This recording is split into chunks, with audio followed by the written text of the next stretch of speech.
So here we go. This is what I have been screaming about also. So this is a theme about here's what I've been screaming about forever coming to fruition and other people writing about it. So this is a story called Defenseless, written by Tom H. Hastings, who's one of my favorites in NationOfChange.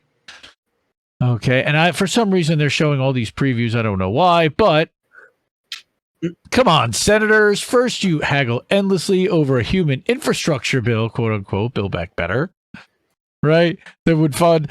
So essentially, what he's saying, and this is what I've been saying, is we've got to cut the Pentagon budget like in half more. Yeah. You know? So even Dino Joe Manchin joined Republicans in the complaint that it was too expensive and not enough money for the Democrats' wish list.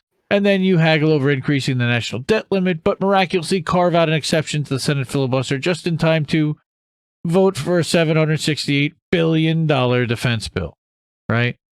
So Pentagon wish list is 1 year. That's 1 year. Now that's every year. $768 billion, and that's $25 billion more than last year.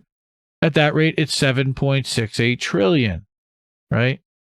So they want another $768 billion?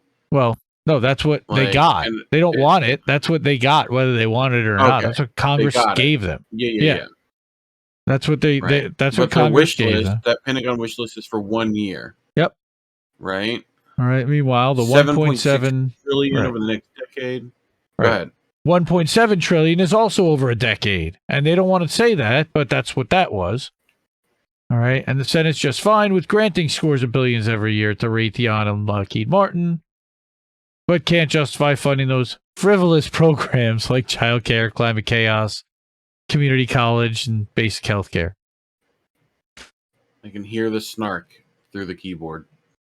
I love this guy. He's good. Every single measure funded in the Build Back Better Act would create far more jobs than Pentagon spending does. I mean, have you seen what Marines can do with a box of crayons, bro? In both healthcare and education, ever billions spent creating many jobs. Okay. Yeah.